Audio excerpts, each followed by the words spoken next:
Hi, everybody. Welcome to the Mindful Play Summit. I'm your host, Crystal Jensen, and I'm setting a new standard in Canada to regulate while you educate. My commitment to self-discovery and mindset practices is reducing burnout and stress in both parents and educators. I love to lead those around me to form a deeper connection within and create safe spaces for growth to happen.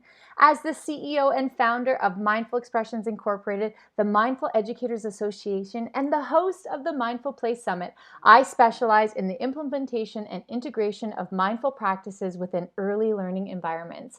My programs nurture not only children's developing minds, but the parents and educators as well, creating a positive foundation for growth and turning the crazy into calm, curious play. I'm a certified workplace mindfulness facilitator through Mindful Leader, and I've completed the mindfulness-based stress reduction training through the Center for Mindfulness Canada. Through my mindful mindset method and mindful play framework, I bring in all my knowledge, passion, and fun. Thanks so much for watching. Hello, everyone. Welcome back to the Mindful Play Summit. I am Dr. Nicole Panda, a transformational business coach, and Crystal Jensen is a dear friend of mine. I'm so honored to get to come on and interview this amazing woman today. Crystal and I met actually in a mastermind because we both were doing summits, and I just love her energy, her heart, her passion, as you all know, because you've witnessed it being a part of this summit. So I really can't wait, Crystal, for you to share with everyone today, but I'd love to hear your story. So how did you get to this place where you felt like this is what I is most on my heart to serve this world with? Absolutely. Well, thank you so much for coming on and having this beautiful interview. Absolutely. We met during your mastermind and we have been friends ever since. And I just want to say thank you for coming on and interviewing me. Of course. So, a little bit about myself and why I'm doing what I'm doing. So, I'm a passionate educator and I love to support children and families form that mind body connection and learning. But where did it all begin?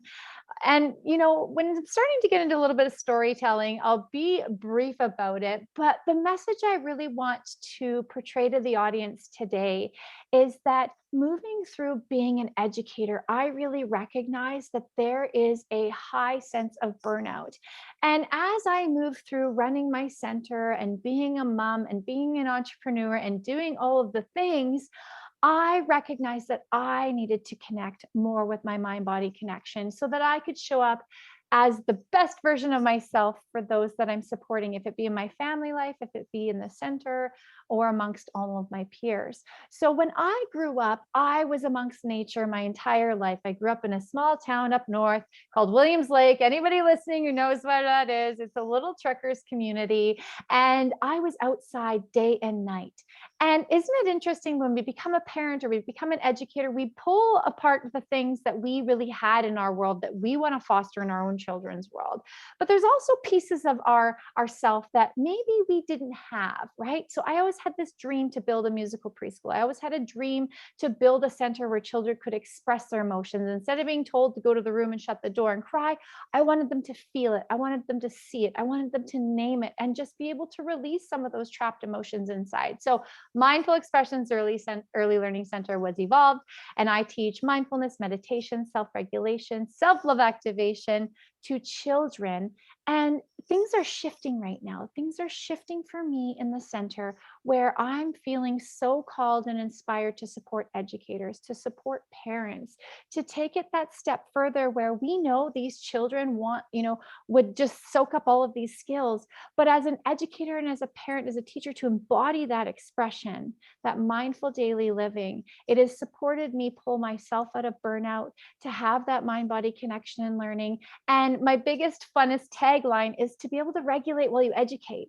So I brought a couple friends today to kind of showcase a little bit about what I do, because first of all, I love circle magic. So I go out into the community, into centers, and I bring my circle hat. Boing, it's got this really fun flower. And the message I want to give is it's okay to play. It's okay to release those expectations of ourselves and just show up for the children. So I have a little, it's called the Mindful Mindset Method. And I come out and I teach through puppetry. So this is Superman Dave. hi, Nicole. And he likes to come out. "Dun, dun, dun, dun, dun, dun, dun." We do a lot of mirror work together. So he sits there, he looks at himself in the mirror and he tells himself, where is he? There he is, how awesome he is. And then I too turn and do my mirror work with the children. So, what's really cool about teaching through puppetry is children will listen to the puppets better than me. But it's fun because I can then connect with the puppet and I'm able to do breath work. I'm able to do incantations and tell myself how amazing I am. I am strong, I am brave, and I can do anything. Yes, you can. And we learn and grow together. The other guy, I have about 6 of them. These puppets are all from the puppet company, and I wrote them during the pandemic. And I said, "Oh, hey, this is what I'm doing." And they wrote back and said, "You have our permission to use your puppets online." So this is Mr. Mustachio, and he comes out, and our friends, they bring out their own mustache to call him out.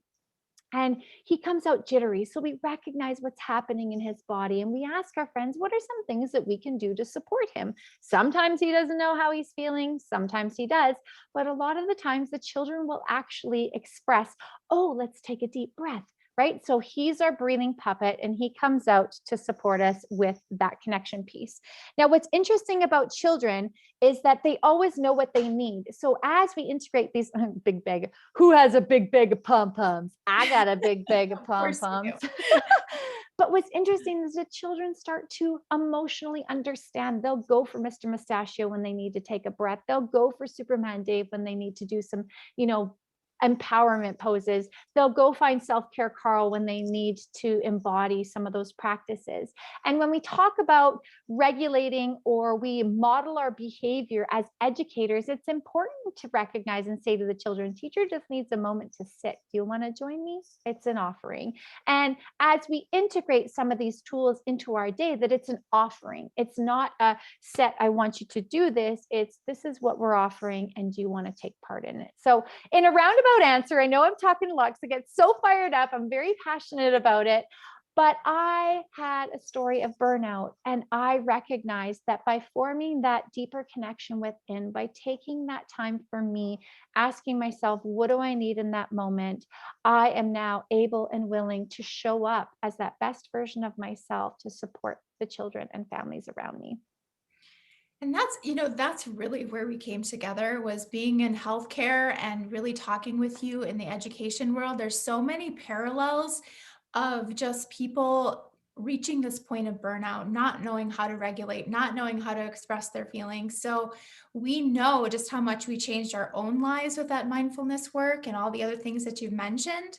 And I love how you're really looking at it from both angles of how can I support the educators and parents, but also how can I model this for children as they're learning so that they're not going to be in this situation, like the value that you're offering to these kiddos. So they're going to grow up to be these adults that actually know how to do this, especially if they go into education or healthcare where we just see this because we so desperately want to help others. I just, that is just such an impact that you're making. I'd love to hear more about this mindfulness and how you're infusing it into education. You talked a little bit about that, but also what have you seen change for your kiddos? Like maybe they came from a different setting where they weren't really getting that type of education or that wasn't infused into it. What have you noticed? That's a great question. So I've definitely noticed it's a culture.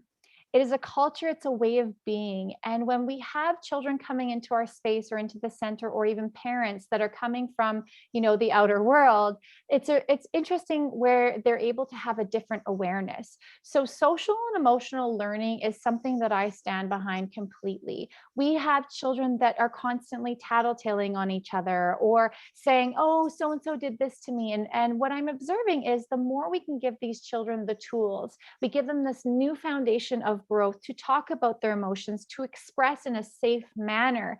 It starts to curate this new culture, this new way of being, and recognizing that if I'm coming to you and saying, you know what, Nicole, you stepped on my foot and that really hurt my foot and my feelings, and I'm able to express to you how I'm feeling, there's a whole new culture shift that happens where the children are socially and emotionally connecting with each other, but then they're going to school because the age group is about 0 to 5. They're going to school saying, Sally, I don't like it when you talk to me that way. And they find that voice because they've been able to explore that in a safe place. And I find that it's a bit of a lost, kind of like mannerism, right?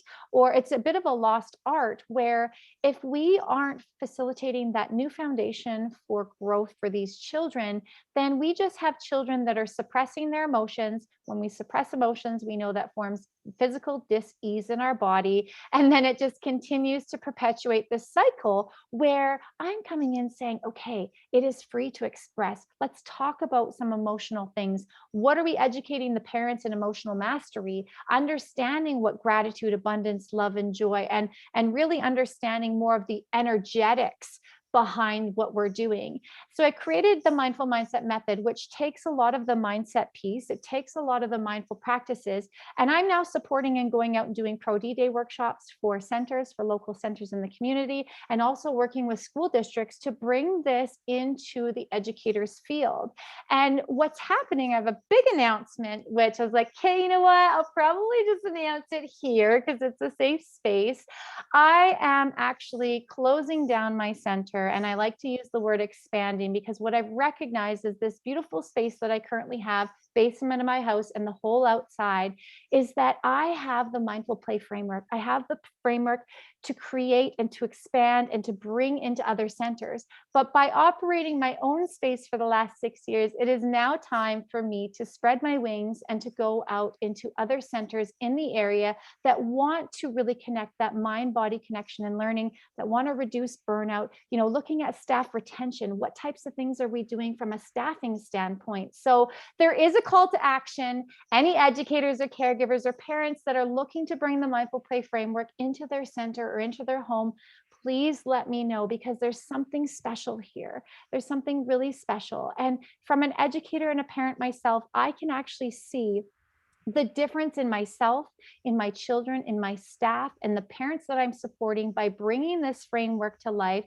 and by supporting them recognizing that piece of awareness that we don't have to be operating the way that we've been operating. That's not the norm, but we have been living in society that it is the norm. And especially with the pandemic, as we observe the behaviors around us, what we can recognize for a moment is whatever is happening around us is a direct reflection of what's happening inside of us. So I'm coming from the whole educator's perspective, right? Where we're always trained, here's the curriculum or here's to deliver to the children. But what about us as educators and parents?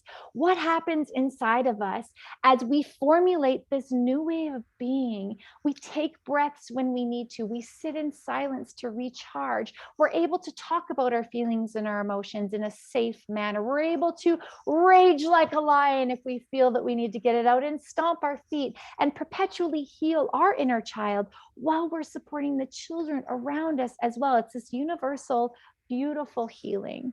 So we didn't give the disclaimer about the hands, right? There's ninja chops, there's slap chops, there's a chocolate with the hands, but Like hands. there's a lot of passion. And when I say the center is closing, there's a piece of my heart because I've been able to support these families and these children through a new foundation of learning, but I have to remove the word closing from my vocabulary and use the word expansion, knowing that I'm now able to reach multiple teachers, more families, more children with the mindful play framework. And this is really enrolling the world's educators to begin with into this vision of learning in a way that doesn't feel so stressful, that feels more creative, more fun. And that really carries into adulthood. And it's really the parallel of my business, right? Of helping people develop businesses with that way, because we know when you're teaching teachers and parents how to regulate, now they get to say the things that they really wanted to say instead of reacting, right? They get to be more creative, and really it just changes the whole dynamic of the family and their entire life. So I think just the vision of what you are creating, it is absolutely expansion 100%. And it's just really exciting to think of that. Because I look at like everything and you hit on it, like with the things that have been going on in the world, it's so stressful for kids at school right now. So to think that this is this catalyst that is just going to ripple into this huge change is amazing. Absolutely. And speaking for the early childhood education field, right, is that, and same with parents or teachers, is there's no legitimacy, right? I mean, we're told we're babysitters. Next moment, we're essential workers. Next moment, hey, are you done babysitting? And the reality is we are creating a foundation for the next generation of human beings that are going to be running this world, and the ripple effect of bringing in mindful living and by shifting the way that we're thinking. And that's why I've called it the mindful mindset method, because when we look at the way that we're thinking about things, is it, oh, I can't put on my shoe and I toss it, or is it, you know what, I can, I will, and I am? How are we creating this next generation to forward think, to problem solve? Or are we just keeping them in a nice little tight bubble? And it's our expectations that we're putting on them, our expectations of what play is or isn't, versus letting that child lead and letting that child show you what they need. Here I go rhyming and I don't even know, but that's just part of me, right? But for them to be able to teach us as parents and teachers, to teach us what they need, if we're just taking a moment to pause and to listen, taking a moment to just be in that and say, you know what, I'm noticing this behavior. And instead of reacting, you're going to pause for a moment and let that wedge of pause so that you can respond and say, I remember Teacher Crystal reminding me that any type of behavior is actually a communication. So let's look at that communication piece and recognize what the child is telling us. What is that whole child saying to us as an educator, or not, but it's showing up in a behavior? So there's so many ways to look at it, but it's very, very beautiful to know as educators, if we want to change the legitimacy of our field and we want to be appreciated, we have to feel that inside. We need that self-image that we are worth something. We came into this field for a reason. We are providing care for children for a reason, right? And it's, I hear you, I see you, I understand the burnout. I have been there. And by getting to know me as a teacher and educator a little bit better, you can kind of see what I've done to shapeshift the way that I was experiencing that. And now I look at, I kind of joke around because I have 3 children, ages 4, 7, and 11. And I look at their development, and some of the things that I've been learning about myself has shown up in my parenting. There's that beautiful mirror again. And it's interesting because I wouldn't have gone down that path to develop myself in a certain way if it didn't show up in my children. So right now I'm actually working on some self-esteem with my son. I'm working on self-image with my oldest child. And then my youngest, bless her heart, she is so vivacious. She has had the whole experience of a well-balanced mom. But my 11-year-old said to me, you know what, Mom? You're so different.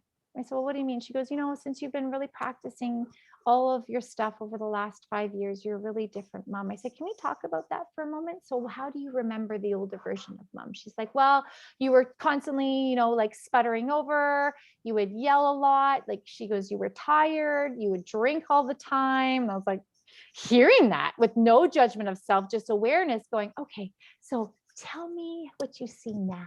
And she says, well, you pause before you answer. And she's like, you're more healthy and strong. And she's like, we feel your love. And hearing that, I had some tears running down my face because, for one, I was like, selfie high five, Mama.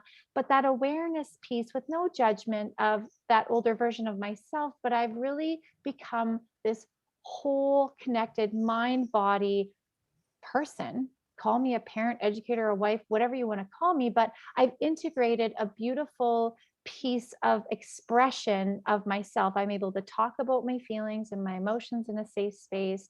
And I've now recognized that this is what life is about. It's about having that connection with self, that deeper understanding with self. So then I can open to receive, and I'm able to have this beautiful release and receive of energy, whereas before I think I was just completely closed off and hovering through life and attaching myself to all different types of coping mechanisms just to get through the day. And that's the thing, is if your 11-year-old is feeling that difference, then you know that you're impacting your relationships with your friends, with your husband. And that's the thing that you're going to specifically show them how this fits into education, but it really doesn't stop there. Absolutely. So I have a VIP masterclass that's coming up at the end of the summit. So anyone that's upgraded to the VIP pack will get a ticket into the masterclass. And that's where I'll be able to kind of go a little deeper on my story and really share some of the practices that I've been bringing into my day to and hope, to inspire you to play with your children, to release those expectations of yourself and get into, instead of just do all the time, get into that place of being and embodying that so you can show up as that best version of yourself, because everybody's got it. It's all in there. We just gotta uncover it. I didn't even think I knew how to have fun. It's possible. Totally possible. Took me a while, but it is possible. Absolutely. So that's a little bit about my story. I appreciate you coming on and kind of asking some of those questions. I would like to come back on at another time and share the experience, a little bit of a summit recap, and kind of, there's been people asking like, how are you, what's this one different to your last one? And how are you moving and flowing through that? So stay tuned. We might be bringing Dr. Nicole Planda back on for some more conversations, because I just absolutely love your energy. Thank you. Likewise. And we've Yes. we've learned so much that we can share about summits, and also just that example of your way of being really affects everything. And I think that really is what we would talk about. Yeah, absolutely. Well, and the mindset piece of it, right? Like feeling like, can I actually stand forward and share the message that I have and inspire those around me? And the answer is absolutely yes. And you really helped support me in that, because you see me in a different light. And I am now aligning myself to also see myself in that light. So I wanted to share my gratitude for you and all the work that you do, and just being my awesome little masterminding partner. I know. I don't know what I'd do without you. Well, All right. thanks everybody for watching. And absolutely, if you're interested with my call to action, coming on out and incorporating any of this work into your center or in your home, definitely reach out. Thanks, Nicole. Thank you. Bye.